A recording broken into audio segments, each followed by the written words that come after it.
O estado de São Paulo saiu hoje da fase emergencial do plano de combate à pandemia. Mas a população ainda tem que seguir regras rígidas para evitar aglomerações. Só que essas regras parecem não ter a mesma atenção do poder público quando se trata de transporte. Ônibus, trens, metrôs vão e voltam lotados, facilitando a transmissão do vírus. É o que você vai ver na série de reportagens especiais desta semana. São Paulo, 12 de abril, manhã desta segunda-feira. No transporte público da maior metrópole do país, a pandemia é ignorada pelas autoridades da cidade e do estado. Nas plataformas, nos terminais, dentro de ônibus e trens, o cenário é assustador.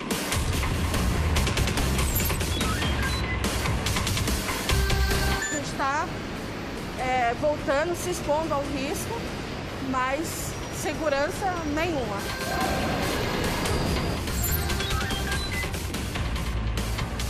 E é sempre desse jeito, cheio, lotado.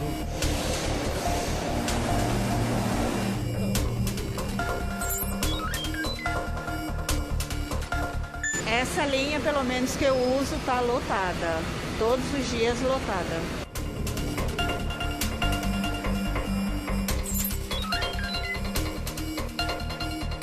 Sempre lotado. O pessoal vai de perto, sempre lotado. A partir de hoje, o Jornal da Record vai mostrar o que está por trás das aglomerações no transporte da população. O interesse dos empresários, a omissão do poder público e principalmente como o tamanho desse caso está diretamente ligado aos números alarmantes de contaminações pelo coronavírus.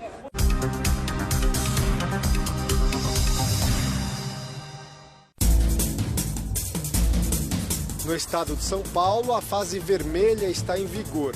É a segunda mais restritiva. Apenas comércio essencial pode funcionar, restaurantes não recebem clientes e até celebrações religiosas estão proibidas. O rigor que afeta tantos empresários, trabalhadores e fiéis deixa de existir nas linhas de transporte da capital paulista. Hoje nós temos um público na sociedade que não tem as mesmas condições que outros, né, que podem ficar nas suas residências, que têm seus automóveis para se locomover.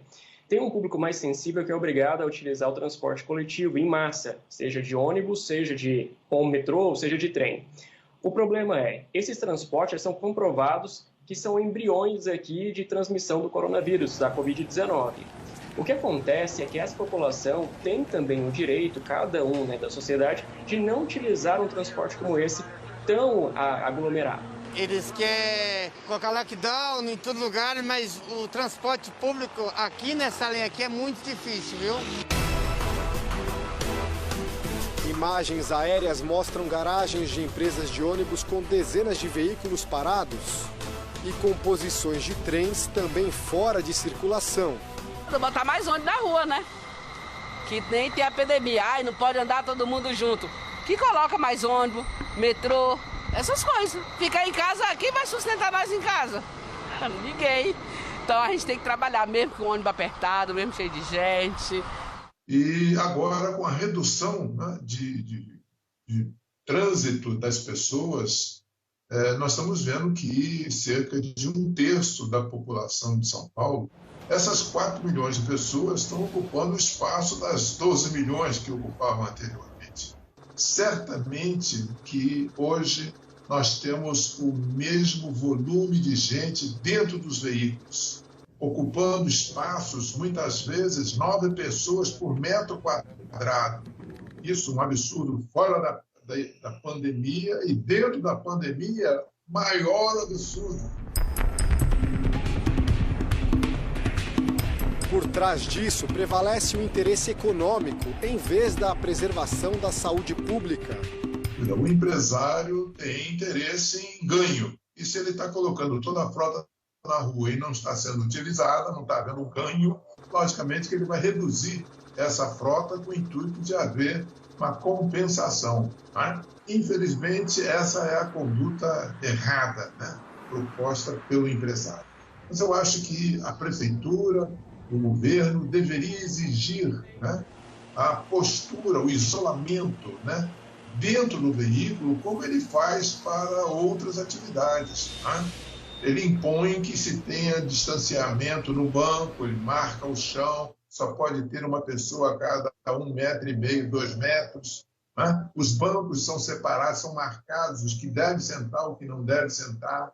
A mesma coisa teria que ser feita para o veículo. Então, como é que funciona isso? É obrigado que os estados e os municípios acabam pagando a diferença para as empresas, já que é uma delegação de serviço público, para custeá-las, porque elas vão ter um pouco de prejuízo nesse período. Mas não se pode colocar essas pessoas em situação de risco, como hoje acontece. Para os especialistas, o poder público é omisso ao permitir a redução da frota, pode ser responsabilizado pela falta de controle da pandemia e deve enfrentar uma série de ações na justiça, justamente por colocar os passageiros numa situação de extremo risco.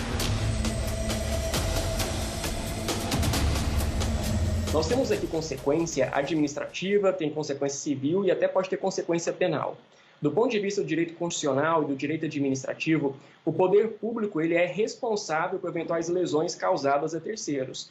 Então, aquela vítima, se conseguir demonstrar o fato, ou seja, a exposição prolongada no ambiente que é propício para a transmissão do coronavírus, depois mostrando que houve a doença e aquelas sequelas, pode pedir indenização do poder público.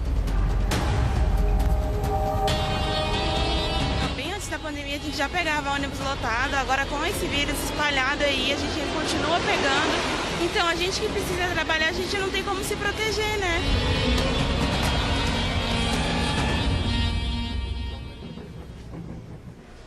Vamos agora à resposta da Prefeitura. Em nota, a Prefeitura de São Paulo afirmou que a frota de ônibus em operação na cidade é de 88% do total, para uma demanda de passageiros de menos da metade. Já a Secretaria dos Transportes Metropolitanos disse que trabalha com a avaliação de cada faixa de horário para atender à necessidade dos cidadãos.